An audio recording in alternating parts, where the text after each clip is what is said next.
Hi everyone. In this video, we have Prabhav with us. He has cracked many companies like Optum, Morgan Stanley, and in this video, we'll discuss his interview experience. As Unnati said, I have cracked an 6 months internship opportunity at Morgan Stanley, and I have a full-time offer from Optum United Health Group as a software engineer. I am currently a final year student at SRM University pursuing my BTech in computer science with specialization in cybersecurity, and I'm really interested in the field of software engineering.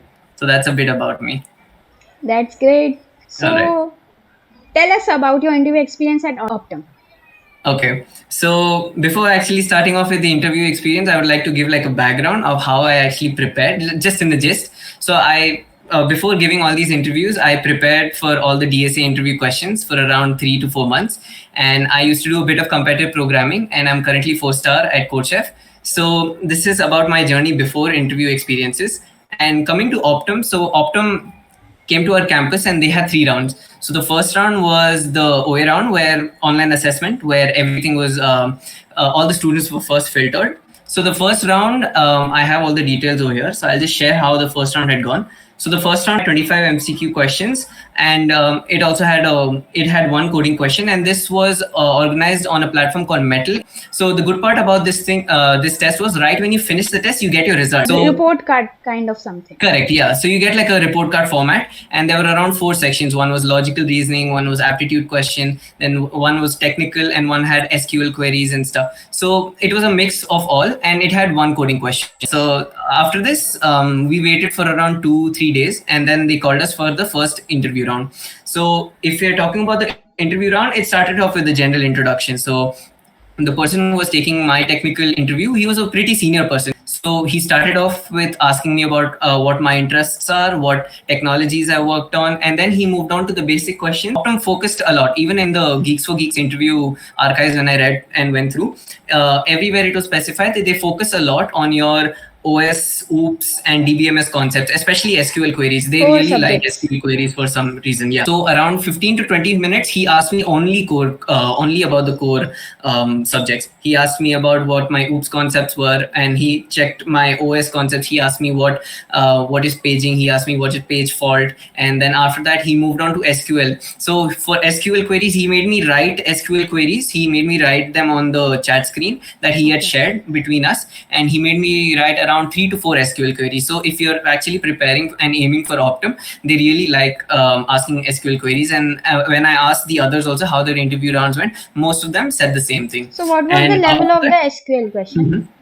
It's not very difficult if you've gone through like the top, let's say 50 SQL queries online. So he was asking like what is the third highest element, or remove show me this query without using the limit clause. He was asking variants of basic questions. It was not something difficult. If you go for if you just go through the first let's say if most commonly asked SQL queries, you should be fine. And similar for the OS and OOPS concept, if you go through the top 50 questions, especially on interview bit, they have a PDF that has the top 50 questions for each. If you go through them, you will be set to go for not just Optum and all other interviews also. So then after that, he asked me 1 or 2 basic DSA questions. He asked me to write the Fibonacci series sequence using DP as optimal as possible. So you wrote the code on the chat itself?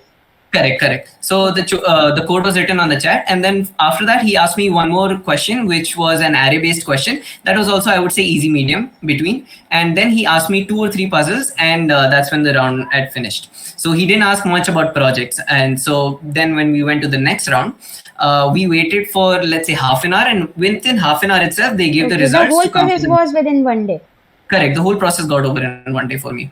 And then the HR round was on call itself. It was just a 10-minute round, if you would say. So the HR contacted me. She asked me what if I have any other offers or something like that. Then she asked me a few managerial questions. Like, she gave me some situations. Like, if you're in this situation, how are you going to handle it? If you're in that situation, how are you going to handle it? She asked me about where do I see myself in 5 years, the basic HR questions. And after that, and 10 minutes after the call, they released the results, and I was selected. 10 minutes.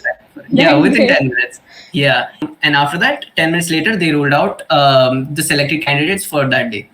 And that was how the Optum experience was. That was great. Correct.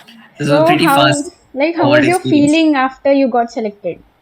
I was actually sleeping when I got the result. Oh. So, because everything happened in one day, all the other interviews I had given before, they were always taking 1 or 2 days gap to give the next round, the next round, the next round. So, for Optum, even when the call had come, I was actually, I thought this was just a background check that they're doing, and this is not like a final round. So, this is how the Optum thing happened, and within one day itself, morning the process started, evening I had one interview, then after that a 10-minute call, and after that they released the results. So this is how the interview experience was, and it was I'm pretty happy that I got that. Awesome. So let's move on to the Morgan Stanley interview experience. Correct. So if I'm talking about on and off campus experiences that I've given, my DSA and coding was very strong. So I used to always reach the interview rounds. But when it comes to Morgan Stanley, I would say this was the toughest I have faced till now, because they deep dive into every single topic The and a online lot of test things. or the Correct. interview? Oh no, online test was fine. Online test had around, let's say, so round one I've also written over here. So the eligibility for Morgan Stanley was 85% in both 10th and 12th and 8.5 CGPA. So they had set the bar pretty high. And the first round had 3 parts. So there were 10 MCQs, there were 7 coding snippets that we had to fix out, and there were 3 coding questions. So about them, I'll tell you. So we had 20 minutes for the aptitude questions. There were around 8 questions, and these were kind of difficult. You had like graphical based. You had questions that there were a lot of pie charts or something like that. So it Pictorial was all questions. around the quants. Yeah, I would say if your quants is strong, then you should be fine. So, and this was also not very difficult. Then after that, there were 7 code snippets that they were given that had some bugs. You had to fix them. Like they've given you insertion sorts code. And then after that, you need to find out why the logic is wrong, where it is going wrong. And similarly, there were other questions also. So there were around 7 questions over here in this round. Then when we come to the 3 coding questions, I can't disclose what the 3 coding questions were as they had instructed before the test. But there were 2 medium questions and one was a very hard question. It was a DP graph based question. So how many you were able to solve? I was able to solve 2.5. So I solved one was medium hard, and one was hard. So that was their first round. After this, the next day, I think they released the results. And the surprising part about Morgan Stanley was around 400 people wrote this round. Next day, only 10 people who were qualified. 10. Yeah. On campus or off campus? This was on campus again. Then came the second round. This round had gone around for around, let's say, 1.5 hours. So this the technical rounds, as I said, yeah, correct. The interview round was a very difficult round. So here, when you say the person who was interviewing me, again, he was a very experienced person. First, he started off with the interview experience, and then he asked me about my previous experience in project and development. So right after third year, I had bagged a on-campus opportunity at Siemens as a software engineer. So I started off with telling him about how that interview had gone, how the experience was, and what I had learned over there. After that, the best part about this guy was that the Siemens people had not asked me this in-depth question when he had asked me. So he asked me about what my project was. About the he project. Asked me everything. Exactly. He asked me about the project, what was my contribution, how I had done things. And for around 45 minutes, he was just talking about that project. Every single thing he asked me, okay, why did you do this? Why did you not do that? So if you're actually trying to crack any interview round, and you're mentioning a project, you should know your project in and out. Yeah, exactly. So if you copy pasted some project from GitHub or something, you're going to get stuck. So people usually grill, especially when they're paying high packages. So they grill you. And so for around 45 minutes, he went on for my past projects and Siemens internship experience. Then after that, he asked me a DSA question. This was also very twisted. And then he had shared like a code editor where I was supposed to type it down. And this was also a stack question with slight array variation. So you wrote the whole code from starting to end, or just the function part? Correct. He was expecting that much. So so when I went into this round, so this DSA round had gone around for only 15-20 minutes. So he asked me for the pseudocode, he asked me for what the logic is, and then he asked me the edge cases. Like, where do you think this will fail? What do you think the edge case should be? Where will your approach fail? And third part of this interview, which went on for another 40 to 45 minutes, was the system design round.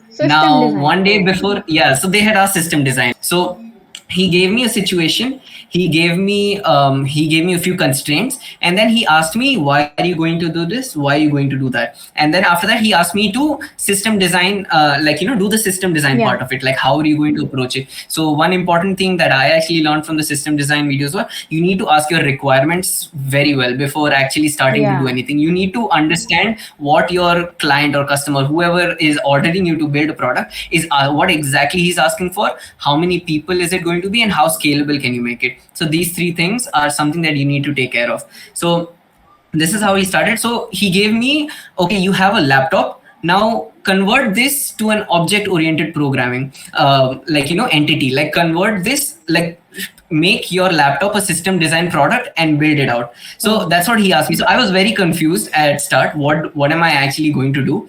Then he kind of helped me. He told, just try to implement all the OOPS concepts, and integrate the laptop with it. So then I wrote, okay, then I thought, okay, laptop, let's divide into hardware, then divide into software, then let's say laptop name, the processor, what is being. After that, he asked me for to code it out. So I started off by making a class of laptop. Then I gave it some parameters, gave it some attributes, then showed him inheritance, showed him multiple inheritance using the same.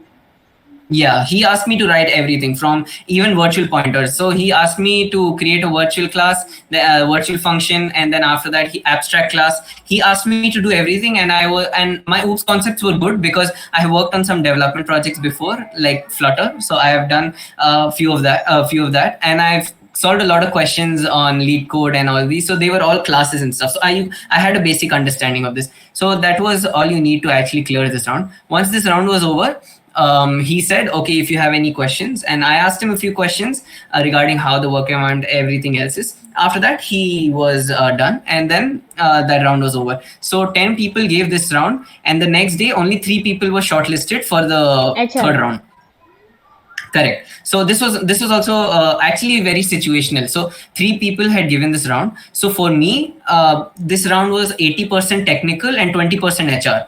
And for the other student who I asked how his interview was, for him it was around 90% HR and 10% technical. She asked him basic questions. And it depends. Yeah, it depends on who your panelist is. So for me, this person again was an executive director. He started off. He did not go for give me your introduction, give me this. He directly started asking me questions. So he asked me another pseudo system design question. He didn't ask me to completely do it, but he gave me situation based question, and he asked me a lot about hash maps and what are hash maps, why, what is the time complexity, when will you use it, when will you not use it, and when I mentioned to him about ordered and unordered map in C++, as I code in C++, then he asked me what is the difference between them. Then I told him about the time complexity. When he asked me why do you get worst case as O of n, then I explained to him that it's because of collision. So then again, he deep dove into that. He asked me a bit about my projects also.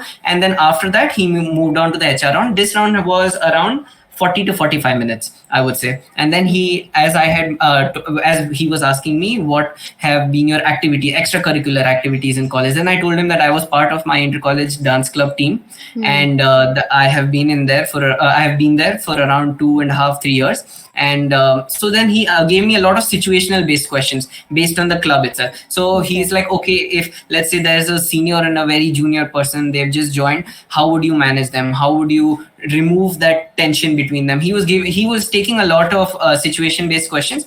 And once he asked me around 5 to 6 more questions based on that, and after that he was done with this. Then he just wanted to check your critical thinking skills. Correct. He was testing, exactly. He was testing how you deal with these situations, if you're a best fit for their environment, and if you and also before going for any HR round, you should actually check out what the company's core values were. He asked me, do you know anything about Morgan Stanley's core values? And I had gone through the website. I had scraped the web for some information. Then I found out that they have those 5 core values. So I was lucky enough to actually have seen that. Then he asked me about it, and he asked me also about semaphores, binary semaphores, like just a few OS concepts. And after that, this round was done. And the next day, they released the results that I had gotten the internship opportunity with Morgan Stanley, and that'll be for a 6-month duration. Seriously, I'm actually happy to be here, and you're doing a really great job. you're actually helping a lot of juniors also Yeah, with all of this. you are That's also that's helping really me nice. in making this Ah, video. yeah, I'm just happy to be a part of all of this. Yeah. So let's end this discussion. Sure. I'm really happy that you gave me the opportunity to actually share my experience. And good luck to you and everybody else who's viewing this. Placement is, you need to be very patient and you need to work hard. That's all you need, right? So there's no secret success or formula to cracking any interview. You just need to work hard and be, diligent with all your work. Yeah, I hope That's many it. students will crack Morgan Stanley and Optum after seeing your video. I hope to see them there. Yeah. Yeah. Okay then. Take All care. right. Thank you. Thank you. Bye. Good luck.